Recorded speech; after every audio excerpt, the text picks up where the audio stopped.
This show is part of OnePlace, a daily network of focused briefings across the stories people follow most. Welcome to our daily roundup. We have a heavy slate of legal and criminal updates to cover today, ranging from sudden courtroom confessions to breakthroughs in decade-old cold cases. Let's dive in. A Texas man suddenly pleads guilty to murdering a child. Florida teen allegedly dismembered a man in a suitcase. Michigan woman accused of locking sister-in-law in a basement. Judge weighs claims of vindictive prosecution in Trump-era case. Manhunt for bookkeeper accused of stealing HOA funds for surgery. DUI driver kills 2 firefighters during a missing person search. Lawsuit claims funeral home stacked bodies on a stillborn baby. Arrest made in 11-year-old stabbing witnessed by school children. Starting in Texas. In a stunning turn of events in a Fort Wayne, Texas courtroom, Tanner Horner abruptly pleaded guilty to the capital murder of 7-year-old Athena Strand. This happened just moments before his trial was set to begin. Horner was a contract driver for FedEx when he kidnapped and killed the young girl in his van. The prosecution, led by Patrick Berry, described the horrific nature of the crime, noting that Horner, a 250-pound man, attacked a 67-pound child. Even though he pleaded guilty, the jury must still decide his sentence because the state is seeking the death penalty. The emotional weight in the room was palpable as the penalty phase commenced, with the jury being warned about the graphic evidence they are about to hear, including audio from the van. The details coming out of the testimony are truly heartbreaking. Prosecutor Berry described Athena as a warrior, stating that audio recordings captured her fighting with incredible strength against her attacker. The jury was shown a black and white image of Athena inside the van, standing behind Horner shortly before her death. Athena's stepmother, Elizabeth Strand, gave emotional testimony about the lasting trauma the family faces, mentioning that her other daughter still hides when she sees delivery trucks. Investigators also shared their devastation, with former Sheriff Lane Aiken choking up while describing the moment they found Athena's body in a body of water 15 miles away. Horner initially gave conflicting stories to the FBI, but the evidence, including the van's internal recordings, eventually led to this guilty plea and the current sentencing trial. Now to Florida. In Palm Bay, Florida, 19-year-old Lucas Sander Jones is facing second-degree murder charges after the dismembered remains of Coley Lee Daniel were found in abandoned suitcases. The discovery was made on March 28th when police found the suitcases saturated by vultures. Daniel was a registered sex offender, and authorities believe Jones specifically sought him out for that reason. Surveillance footage showed Daniel arriving at Jones's home on March 20th, but he was never seen leaving. When Daniel's parents and police initially tried to check on his welfare, Jones refused to let them inside. It wasn't until a search warrant was executed later that evidence of a crime was found. Alongside the remains, investigators discovered an Amazon box addressed to Jones's home, which helped link him directly to the disposal of the body in the suitcases. The most chilling evidence comes from Jones's girlfriend, Michelle Burrows. She told police that she arrived at the house and found Jones cleaning up a crime scene with black spray paint on the walls and blood on his clothes. According to the affidavit, Jones allegedly confessed to her, saying, "I killed somebody and cut him up." He reportedly detailed using a baseball bat to kill Daniel before using a cleaver, a saw, and a knife to dismember the body. Burrows initially gave a different statement, but later clarified that Daniel was already dead and in the garage when she arrived. This case highlights a disturbing instance of alleged vigilante violence, with Jones now facing the legal consequences of his actions. The investigation continues as prosecutors build their case against the teen for this gruesome and calculated murder. Moving to Michigan. A horrifying case of elder abuse and unlawful imprisonment has emerged from Saginaw, Michigan. 48-year-old Tasha Beeman is accused of keeping her 58-year-old sister-in-law locked in a basement for approximately 2 years. The victim finally escaped by breaking a window with a metal pipe and fleeing to a neighbor's house. The neighbor, Coltonello, described the woman as extremely frail, looking much older than her actual age, and appearing as just skin and bones. She immediately begged him to call the police. When officers arrived, the woman explained that she had been held against her will with very little food or water. She was forced to stay on a mattress in the basement while a radio blared constantly to drown out any noise.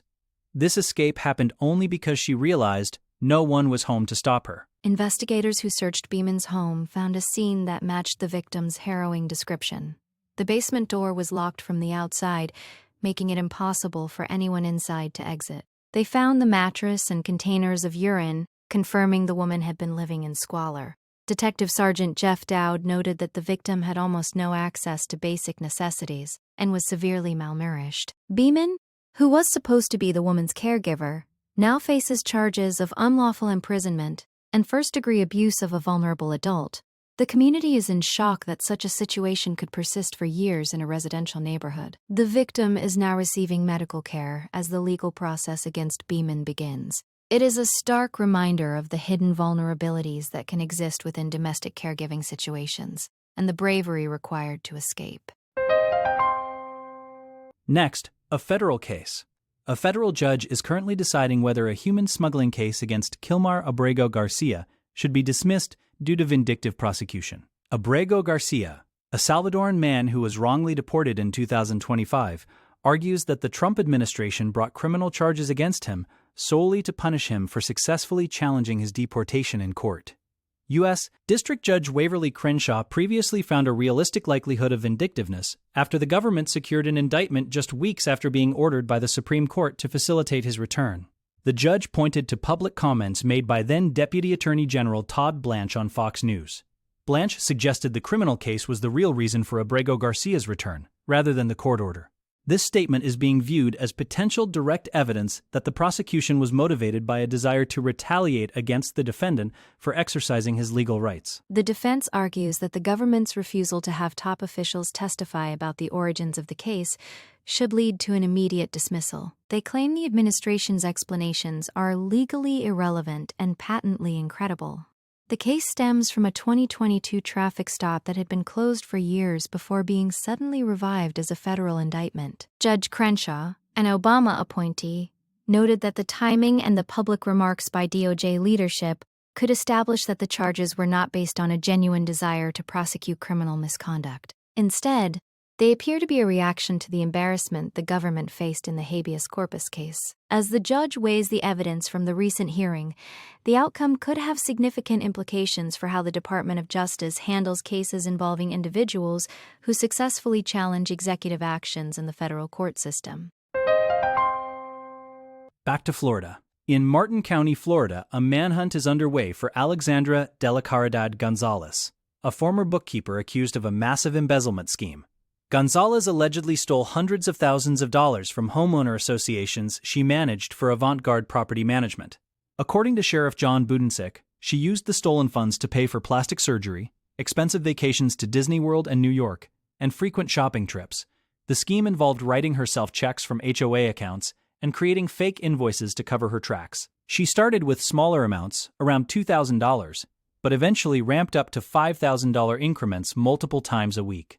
By the time she was caught and fired, she was allegedly pocketing $10,000 a week. She now faces over 60 counts of fraud, grand theft, and embezzlement, with a bond set at over $1 million. The impact on the local residents is significant, as the stolen money belonged to the homeowners in communities like White Marsh Reserve and the dunes of Hutchinson Island. Sheriff Budensick expressed his fury, noting that residents might face higher HOA fees to recover the lost $200,000. The owner of the management company is reportedly mortified by the actions of their former employee. Police believe Gonzalez may be hiding in the Miramar or Vero Beach areas and are asking for the public's help in locating her. This case serves as a warning to HOAs about the importance of financial oversight. As the search continues, the community is left dealing with the financial fallout of her alleged greed. The sheer number of forged instruments and embezzlement counts suggest a long-term, calculated effort to defraud these local neighborhoods. Now to Pennsylvania. A tragic incident in Berks County, Pennsylvania, has claimed the lives of two dedicated volunteer firefighters. Walnuttown Fire Company Chief Jeffrey Buck and Assistant Chief Robert Schick Jr. were killed while searching for a missing woman. They were operating a utility terrain vehicle on the shoulder of Route 222 when they were struck head-on by a Toyota Camry. The driver of the Camry, 26-year-old Alexander Sepulveda Rivera, allegedly veered off the road while weaving through traffic. After the collision, Rivera and a passenger fled the scene on foot but were quickly apprehended with the help of witnesses. Rivera later admitted to driving the vehicle and told police he had fallen asleep. He also confessed to smoking marijuana that day and was found in possession of a crack pipe. He now faces multiple charges, including homicide by vehicle while driving under the influence. The losses devastated the local community and the firefighting brotherhood. District Attorney John Adams revealed that Rivera did not have a valid driver's license and likely never had one. The firefighters were performing a selfless service, searching for a missing 60-year-old woman, when the accident occurred. Tributes have poured in from across the state, including from State Senator Chris Gebhard, honoring the men who gave their lives in the line of duty. The Walnuttown Fire Company posted a touching message on social media, promising to carry on the work of their fallen leaders. This case highlights the extreme dangers first responders face, even during routine search operations, and the catastrophic consequences of impaired driving. Rivera remains in jail as the legal process moves forward, while the community mourns two men who spent their lives protecting others in their small Pennsylvania borough. Another Florida story. A Florida couple has won a default summary judgment against a Pompano Beach funeral home after a truly horrifying discovery. Alicia Richard and Namarcus Crane sued Freeman Funeral Home and Cremation for negligence following the death of their stillborn son, Namir, in 2000. The couple had paid $500 for embalming and arrangements, but the lawsuit alleges the funeral home failed to provide even basic care. When a representative from a different funeral home went to pick up the remains, 2 weeks later, they found the baby's body crushed beneath the remains of a 6-foot-tall, 200-pound adult male. The baby was only found because a toe was sticking out from under the larger body. The lawsuit describes the conditions as inhumane, with multiple bodies stacked haphazardly in total disregard for industry standards and human dignity. The emotional toll on the parents has been immense. Namarcus Crane shared that their son was unrecognizable, and the experience has left them with nothing but painful memories. Alicia Richard described the situation as soul-crushing.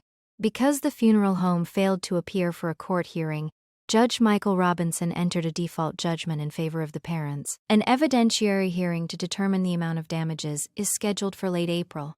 The family's lawyer, Jesse O'Hara, stated that in all his years of practice, this case stands out for its blatant lack of respect for the deceased. The negligence deprived the parents of the chance to have an open casket and a proper religious service to grieve their loss. This case brings to light the critical need for accountability in the funeral industry to ensure that all remains are handled with the required sanctity. Finally, in California, an 11-year-old cold case in Oxnard, California, has finally seen a breakthrough with the arrest of 32-year-old Jose Jimenez. In 2014, Lab Niga, a 55-year-old father of 3, was brutally stabbed to death in broad daylight at Sierra Linda Park. The attack happened right next to an elementary school while children were in the schoolyard. Niga had just dropped his son off for class and was doing his daily walk when he was ambushed. Witnesses included teachers, staff, and young students who watched the horror unfold from across the street. For over a decade, the case remained unsolved, leaving the family without answers.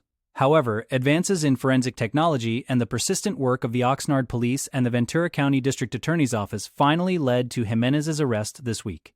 He has now been charged with murder for the random and unprovoked attack. District Attorney Eric Nasarenko described the crime as a heinous ambush against a completely unsuspecting victim. Niga was a dedicated father and a hardworking clerk who had immigrated from India to provide a better future for his children. There was no evidence that Niga and Jimenez knew each other, making the random nature of the violence even more disturbing for the community. Police Chief Jason Benites emphasized that the arrest is a testament to the commitment of law enforcement to deliver justice, regardless of how much time has passed. While the arrest cannot undo the trauma experienced by the Niga family or the children who witnessed the murder, it represents a vital step toward accountability. The family, who has waited over 11 years for this moment, can finally see the legal system move against the man accused of taking their loved one in such a public and violent manner.